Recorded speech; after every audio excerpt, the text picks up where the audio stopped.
सीताराम भगवान की, भक्त वत्सल भगवान की, हनुमान जी महाराज की, श्री हनुमान जी महाराज की, सरयू मैया की, सरयू मैया की। नमः पार्वती पतिये हर हर।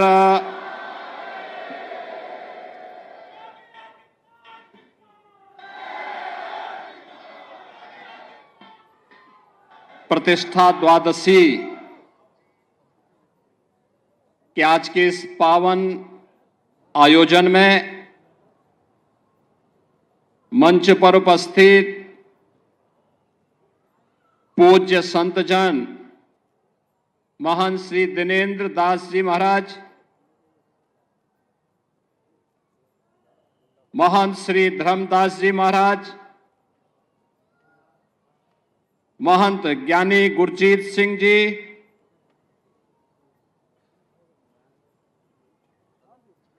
श्री राम जन्मभूमि तीर्थ क्षेत्र न्यास के महामंत्री सम्मानित श्री चंपत राय जी, विश्व हिंदू परिषद के हमारे केंद्रीय पदाधिकारी माननीय श्री दिनेश जी, उत्तर प्रदेश सरकार के मंत्रिमंडल के मेरे सहयोगी प्रभारी मंत्री अयोध्या श्री सूर्य प्रताप शाही जी, जल शक्ति मंत्री श्री स्वतंत्र देव सिंह जी, महापौर महंत गिरीशपति त्रिपाठी जी, जिला पंचायत अध्यक्ष श्रीमती रोली सिंह जी, माननीय विधायकगण श्री वेद प्रकाश गुप्ता जी, रामचंद्र यादव जी, अमित सिंह चौहान जी, अभय सिंह जी, उत्तर प्रदेश सरकार के सलाहकार श्री अवनीश अवस्थी जी, श्री राम जन्मभूमि तीर्थ क्षेत्र के सदस्य श्री अनिल मिश्र जी, गोपाल जी, तीर्थ क्षेत्र ट्रस्ट से जुड़े हुए सभी पदाधिकारीगण और भारी संख्या में प्रतिष्ठा द्वादशी के शुभ आयोजन के साक्षी बन रहे देश के कोने कोने से आए हुए सभी पूज्य संतजन, भक्तजन और उपस्थित बहन और भाइयों, मैं सबसे पहले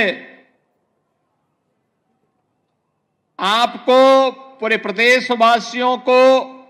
पूरे देशवासियों को और हर राम भक्त को प्रतिष्ठा द्वादशी की हृदय से बधाई देता हूं। उन सबके प्रति, आप सबके प्रति अपनी मंगलमय शुभकामनाएं भी व्यक्त करता हूं। हिंदू पंचांग के अनुसार आज ही के दिन ठीक 1 वर्ष पहले देश के यशस्वी प्रधानमंत्री आदरणीय श्री नरेंद्र मोदी जी के कर कमलों से 500 वर्षों का इंतजार समाप्त करते हुए श्री राम जन्मभूमि पर प्रभु श्री राम लला का मूर्ति प्राण प्रतिष्ठा का कार्यक्रम संपन्न हुआ था और इसीलिए 1 वर्ष पूर्ण होने के उपलक्ष्य में हिंदू पंचांग के अनुरूप श्री राम जन्मभूमि तीर्थ क्षेत्र न्यास के द्वारा आज प्रतिष्ठा द्वादशी के रूप में, यानी पौष शुक्ल द्वादशी की इस पावन तिथि को आज प्रतिष्ठा द्वादशी के रूप में आयोजित करते हुए त्रिदिवसीय इस आयोजन का शुभारंभ किया गया है। स्वाभाविक रूप से 500 वर्षों का इतिहास और यह इंतजार, जिनकी दूरदर्शिता से संपन्न होकर के आज इस गौरव की अनुभूति हम सबको, हर राम भक्त को करा रही है, ऐसे देश के यशस्वी प्रधानमंत्री श्री नरेंद्र मोदी जी के प्रति सबसे पहले कृतज्ञता ज्ञापित करते हुए हम सब हृदय से आभार व्यक्त करते हैं।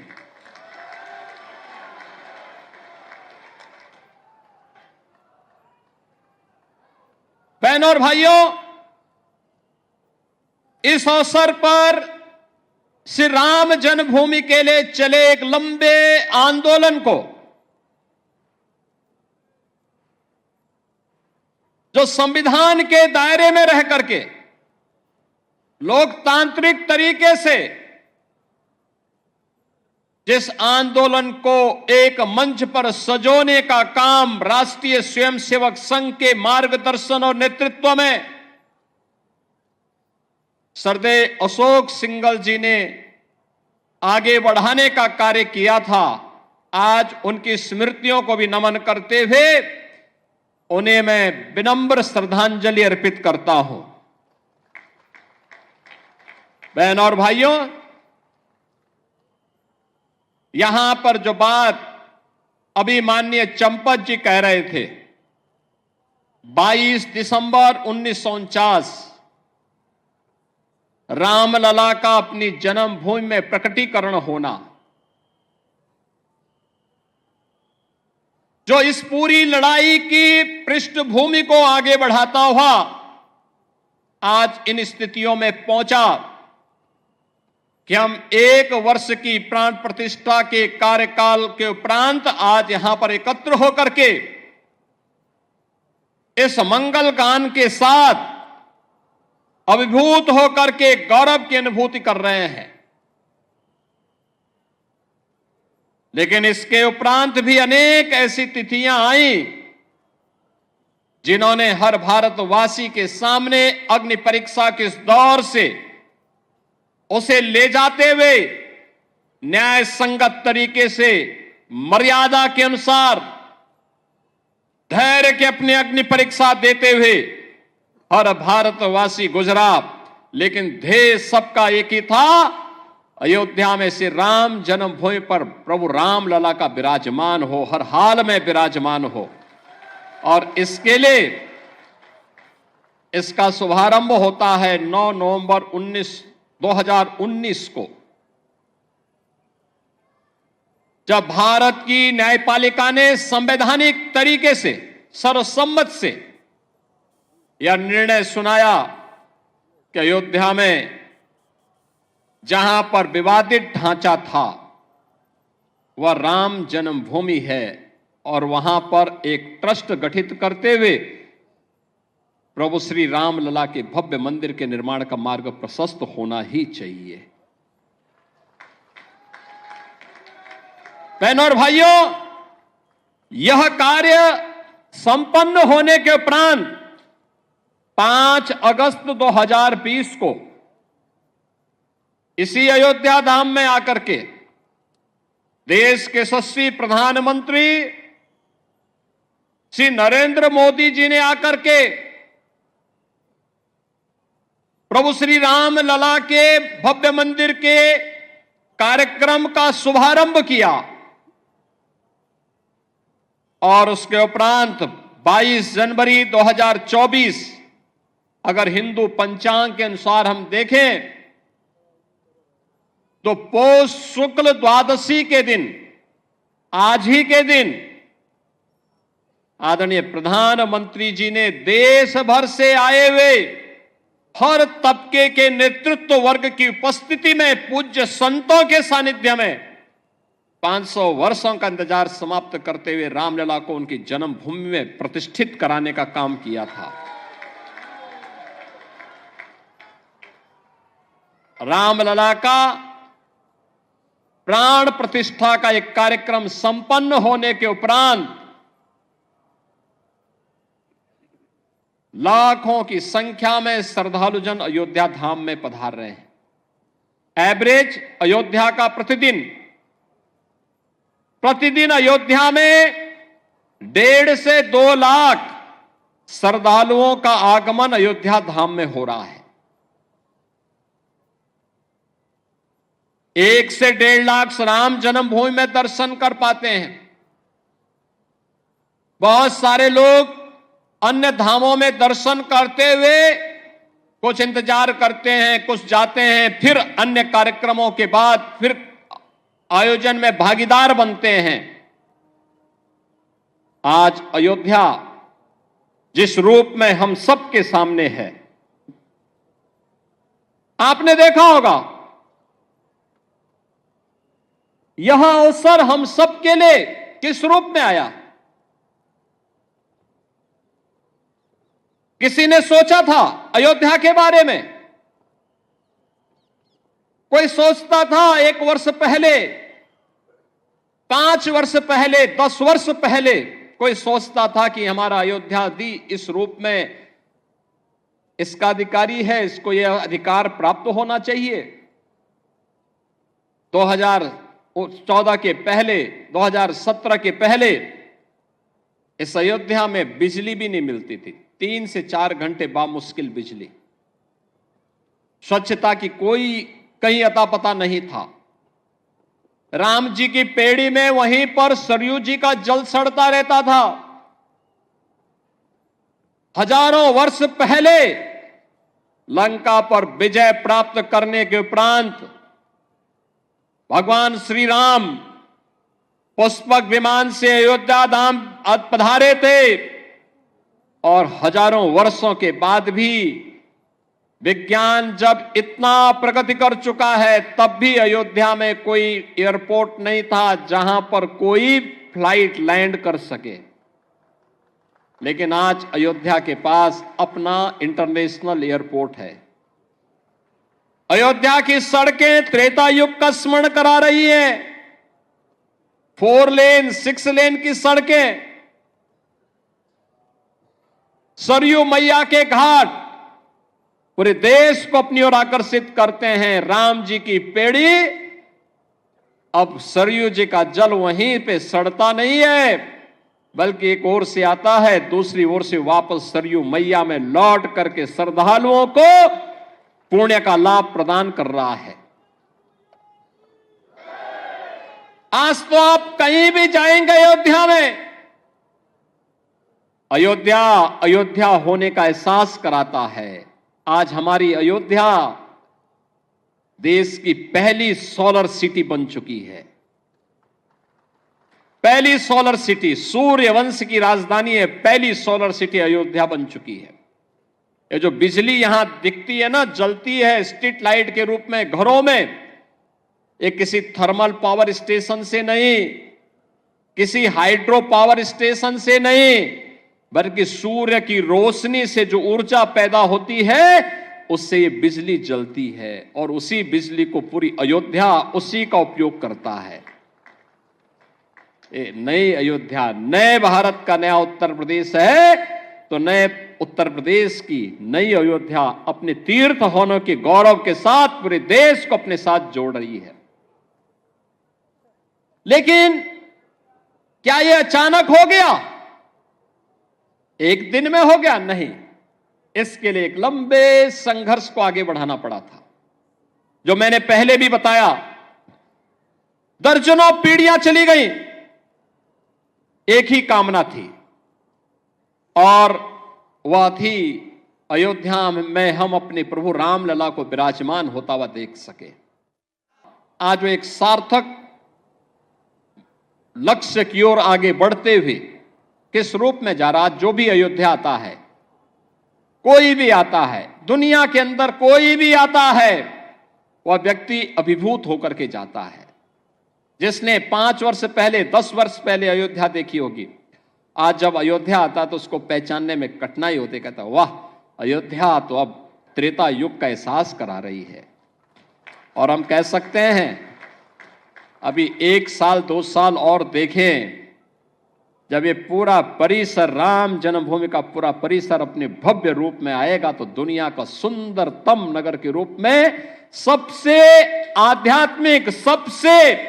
धार्मिक, पुरी के साथ साथ धाम के रूप में, दुनिया की सबसे वैभवशाली नगरी के रूप में हमारा अयोध्या धाम विकसित होने जा रहा है, उस ओर आगे बढ़ रहा है। श्री राम जन्मभूमि तीर्थ क्षेत्र न्यास ने पिछले 4 वर्ष के दौरान न दिन देखा, न रात देखा, न धूप देखी, न बरसात देखी, सबकी परवाह, किसी की भी परवाह किए बगैर केवल एक ध्येय के साथ कि रामलला की प्राण प्रतिष्ठा के कार्यक्रम के साथ जुड़ने के साथ ही मंदिर को भव्य स्वरूप देकर के कोटि कोटि राम भक्तों के अनुरूप यहां पर उस प्रकार की व्यवस्था देना, और उसके लिए न्यास निरंतर निरंतर अहर्निश लग करके उसके लिए कार्य कर रहा है। बहनों और भाइयों, भक्तों की इच्छा के अनुरूप भले ही वहां पर सुविधाओं को आगे बढ़ाने का काम जिस मजबूती के साथ चल रहा है, पूरा परिसर एक बार भव्य रूप में आ जाएगा तो सचमुच सनातन धर्म के धार्मिक स्थलों को किस रूप में भव्य होना चाहिए, वह दृश्य श्री राम जन्मभूमि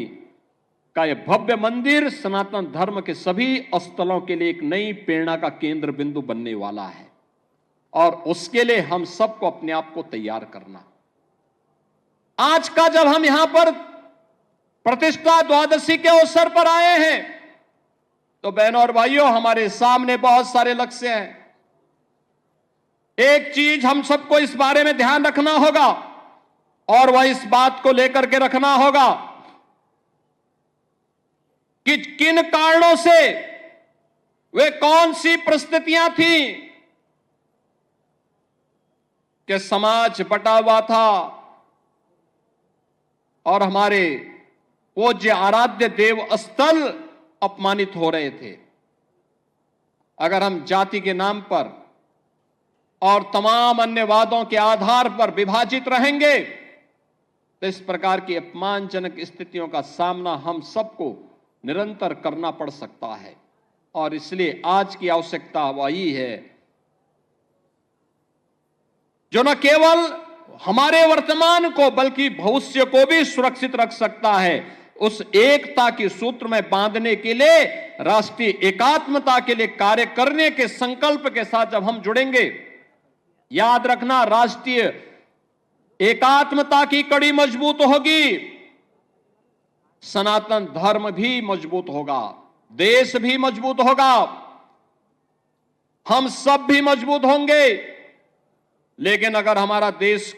कहीं किन्हीं कारणों से आपस में ही विभाजित होकर के कमजोर होगा,